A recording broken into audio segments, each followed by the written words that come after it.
अंजना जी थोड़ा सा सुनने का मादा रखिए, आप ज्ञान दे दीजिए, राष्ट्र के नाम संदेश। बिल्कुल, राष्ट्र के नाम। सबसे पहले तो व्हाट्सएप का पन्ना पढ़ के नहीं आना चाहिए। वो जो बब्बर शेर था वो तो मिमिया रहा है, वो तो म्याऊ म्याऊ कर रहा है, उसको तो दहाड़ना था, हमने नहीं दहाड़ा।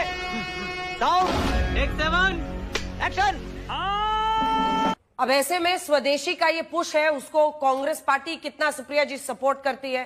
क्या आपको नहीं लगता कि अब यही एक तरीका है कि हम इसको कॉम्बैट करें, डाइवर्सिफाई करें? आप कहाँ थे ज्ञानी बाबा? अंजना जी, आपको, आपके दर्शकों को और मेरे फेलो पैनलिस्ट को सबसे पहले तो मेरा नमस्कार। मैं तो टैरिफ पे बात करना चाहती थी, लेकिन क्योंकि आपने सवाल पूछा डायरेक्ट मुझसे कि कांग्रेस का क्या स्टैंड है, कांग्रेस का स्टैंड स्वदेशी पर मोदी जी से ज्यादा है। और ये मैं पूरे अपने मनोविज्ञान से बोल रही हूं। ये पिक्चर है मोदी जी की, जिससे कि जनता समझे कि मोदी जी जो स्वदेशी की बात कर रहे हैं वो कितना स्वदेशी का पालन करते हैं। नरेंद्र मोदी जी जो मर्सिडीज की मैबैक गाड़ी में चलते हैं, जो घड़ी मोवाडो स्विट्जरलैंड की लगाते हैं, जो जूता केनिथ कोल अमेरिका का पहनते हैं, जो बोइंग अमेरिका के हवाई जहाज से चलते हैं, जो कपड़ा अरमानी का पहनते हैं, जो घड़ी जैसे मैंने बोला मोवाडो की लगाते हैं, जो पेन मोबला लगाते हैं, जो चश्मा बुल्गारी का लगाते हैं, जो इटालियन कंपनी है, वो स्वदेशी की जब बात करती है तो थोड़ी सी हंसी आती है। प्रधानमंत्री मोदी जी को जो वो समझा रहे हैं, पहले तो प्रैक्टिस करना चाहिए। प्रधानमंत्री मोदी जी को मोबला का पेन, मोवाडो की घड़ी, बुल्गारी का चश्मा, मेबैक की गाड़ी, बोइंग का हवाई जहाज, अरमानी के कपड़े त्याग देने चाहिए। मैं क्या करूं, फिर जॉब छोड़ दूं?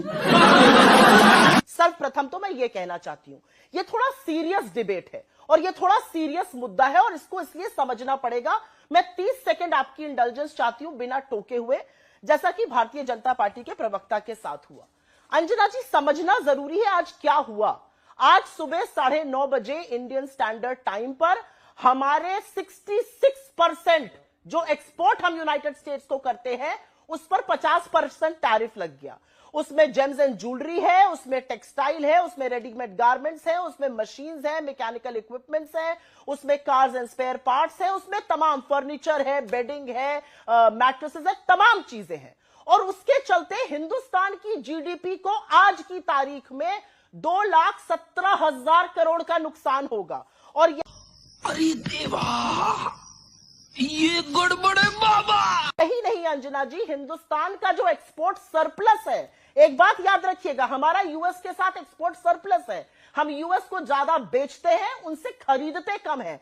हमारा यूएस के साथ टोटल ट्रेड करीब $87 बिलियन का था पिछले साल, वो घटकर $49 बिलियन पर आ जाएगा। इसका सीधा प्रभाव हमारे इन्वेस्टमेंट पर, हमारे एक्सपोर्ट पर, हमारी इकोनॉमी पर, हमारे निवेश पर, हमारे यहां की नौकरियों पर पड़ेगा।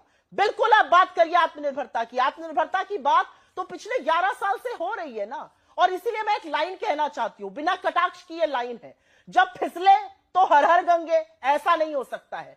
जब आप आज इकोनॉमिक ट्रबल आया है देश पर, आप स्वदेशी की बात करने लगी। आपने कितना स्वदेशी को पुश किया, आपने कितना आत्मनिर्भर भारत को पुश किया पिछले 11 सालों में। मैन्युफैक्चरिंग जिसका शेयर 15.3% था वो 12.6% पर आ गया जीडीपी के। ये आपकी करनी है डेकेडल। असलियत यह है कि आपने पिछले 11 सालों में हिंदुस्तान की निर्भरता दुनिया पर बढ़ाई है। और ये मैं एक छोटे से आंकड़े के साथ बताना चाहती हूं। चीन की ही बात कर लेते हैं क्योंकि चीन इसका सबसे बड़ा बेनिफिशियरी होगा। चीन पर हमारी जो निर्भरता थी वो करीब चीन से हम निर्यात करते थे करीब $50 बिलियन का। आज हम निर्यात कर रहे हैं $114 बिलियन का। 11% इंपोर्ट हमारा पहले चीन से होता था 2014 में, आज वो बढ़कर 17% हो गया है। हमारा ट्रेड डेफिसिट बढ़ के लगातार बढ़ता गया है। तो 11 साल में आत्मनिर्भरता कहां है? वो जो बब्बर शेर था वो तो मिमिया रहा है, वो तो म्याऊ म्याऊ कर रहा है, उसको तो दहाड़ना था, हमने नहीं दहड़वा पाए। असलियत यह, हमें ग्लोबल वर्ल्ड में रहते हैं। और अंजना जी एक बात कह के मैं अपनी बात खत्म करती हूं। अगर आज मोदी जी ने कम टैरिफ पर ट्रेड डील कर ली होती तो इसको master stroke of foreign policy और कॉमर्स मिनिस्ट्री बताया जाता, मोदी जी के कई गुणगान होते। आज जब वो नहीं कर पाए तो गोल पोस्ट चेंज करके स्वदेशी की बात हो रही है। बिल्कुल स्वदेशी की बात करिए, लेकिन पहला स्वदेशी काम आप शुरू करिए। आप जिस टेलीप्रॉम्प्टर से पढ़ते हैं वो भी, मोदी जी जिस टेलीप्रॉम्प्टर से भाषण देते हैं वो भी विदेशी है। तो ये थोड़ा सा मुझे अतिशयोक्ति लगती है। और अंजना जी एक चीज का मुझे आज दुख है, मुझे दुख इस बात का है कि जब आपने मोदी जी की बाइट को दिखाया जहां पर उन्होंने बोला मुझे फर्क नहीं पड़ता किसका पैसा हो, उस बाइट में उन्होंने आगे कहा रुपया पैसा काला हो या गोरा हो, 2012 में मैं काला धन वापस लाऊंगा, 2016 में नोटबंदी लगा के सारा काला धन वापस आने वाला था, 2025 में पैसा गोरा हो या काला हो मुझे फर्क ही नहीं पड़ रहा। वाह मोदी जी वाह। काले धन प्रदीप को भंडारी जी जब अब जवाब दी। पार्टी बदल लिया साला। एक छोटा सा सुप्रिया जी जवाब, जिसके बाद मैं बाकी दोनों मेहमानों के पास जाऊंगी। सबसे पहले तो व्हाट्सएप का फर्रा पढ़ के नहीं आना चाहिए। 2014 में एक्सपोर्ट 465 बिलियन डॉलर था, 40 बिलियन डॉलर नहीं था। इकोनॉमी की थोड़ी समझ रखती हूं, इसलिए इकोनॉमी पर मुझसे बहस करने की बिना ज्ञान के और गलत आंकड़ों से कोशिश भी ना की जाए। अंजना जी, कितनी हंसी की बात है और कितनी बड़ी विडंबना है कि जिस दिन मोदी जी बात कर रहे हैं स्वदेशी की, उस दिन गवर्नमेंट ऑफ इंडिया ने गोल्डमैन सैक्स को अपॉइंट किया है 4 बैंकों में स्टेक सेल करने के लिए। UCO bank, Indian overseas bank और ऐसे 2 और बैंक हैं। गोल्डमैन सैक्स को अपॉइंट किया गया। वो छोड़िए अंजना जी, आपने ये जो खबर बताई सूत्रों के माध्यम से, मैं इस देश की नागरिक हूं। कांग्रेस बीजेपी तो देखिए होता रहेगा, मैं इस देश की नागरिक हूं। मेरे देश में आर्थिक संकट आया है, मेरे देश के उन क्षेत्रों में जहां पर करोड़ों लोग काम करते हैं।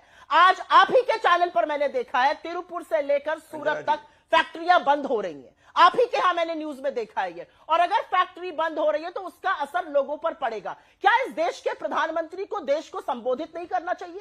ये सूत्रों के माध्यम से सरकार कभी डिफेंस मिनिस्ट्री के सूत्र बोलते हैं, कभी फॉरेन अफेयर्स मिनिस्ट्री के सूत्र बोलते हैं, कभी कॉमर्स मिनिस्ट्री के सूत्र बोलते हैं। अरे 87 बिलियन डॉलर का एक्सपोर्ट करते हैं हम यूएस को, कहां से उसकी भरपाई होगी मैं ये जानना चाहती हूं। और अंजना, ये बड़ी अच्छी बात कही आप। एक बात यहां पर जरूर कहनी जरूरी है, आज हमारे एक्सपोर्ट का जो फायदा होगा वो किसको हो रहा है? वो पाकिस्तान जैसे देशों को, वियतनाम को, कंबोडिया को, इंडोनेशिया जैसे देशों को हो रहा है। असलियत ये है कि प्रदीप जी सिर्फ 2 लाइन का जवाब, आप सिर्फ 2 लाइन का जवाब को कोसिए और मैं भी 2 लाइन का जवाब अंजना जी के पास जाना है। एक मिनट, नहीं अंजना जी, सुन लीजिए, जल्दी पूरा कीजिए, जल्दी पूरा कीजिए सुप्रिया जी, एक मिनट। आप कितना भी ट्रंप को कोसिए, कर रही हूं, आप कितना भी ट्रंप को कोसिए, मैं आपसे 2 हाथ आगे कोसने को तैयार हूं। लेकिन असलियत यह है कि चाइना पर 30% का टैरिफ लगा है, हम पे 50% का लगा है। बांग्लादेश पर 35 पे लगा है, हम पर 50 का लगा है। पाकिस्तान पे 19 का लगा है, वियतनाम पे 19% टैरिफ।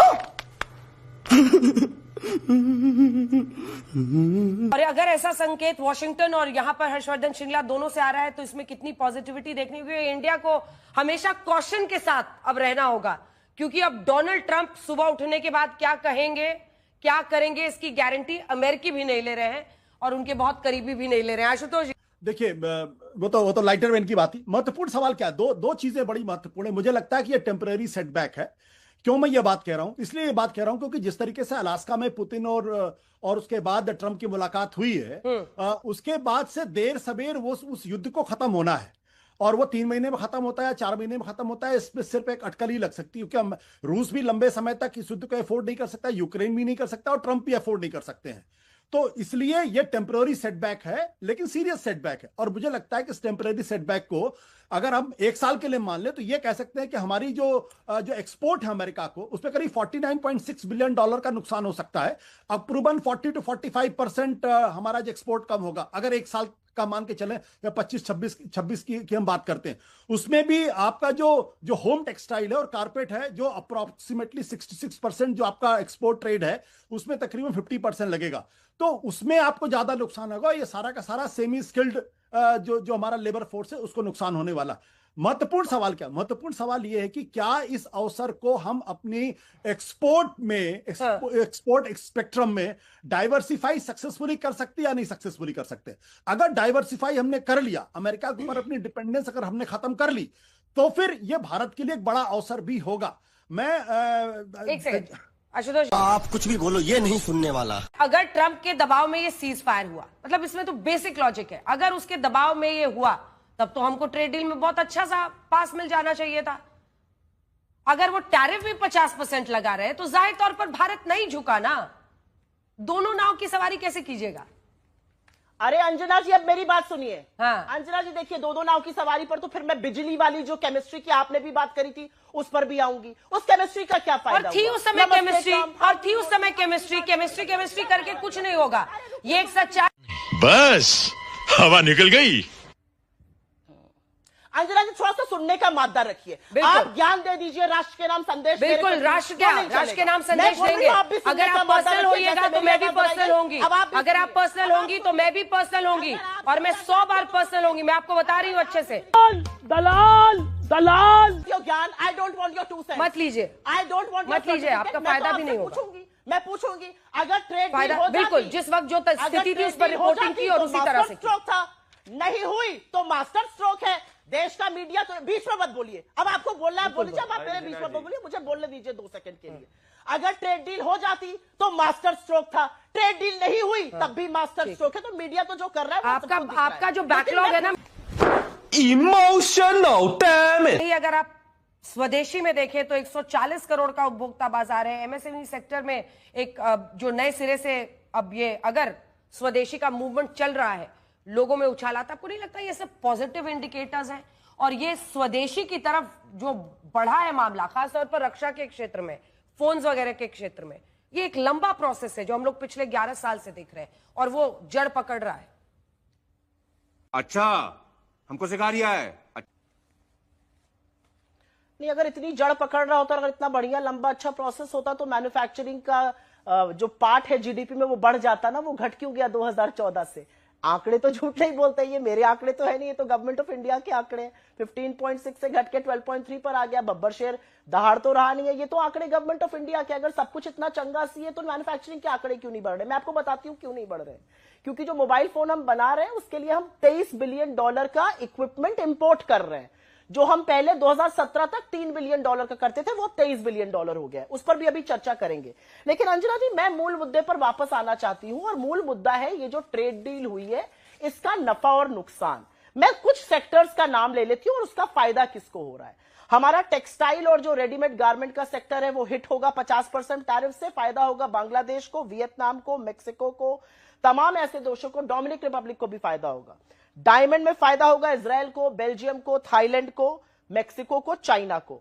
एग्रीकल्चर और मीट में जिस पे हमारे टैरिफ लग रहा है, पाकिस्तान, थाईलैंड, वियतनाम और कीनिया को फायदा होगा। हैंडीक्राफ्ट्स में चाइना को, टर्की को, वियतनाम को फायदा होगा। लेकिन यहां पर मैं 1-2 बातें आपकी जानकारी के लिए और आपके व्यूअर्स की जानकारी के लिए रखना चाहती हूं।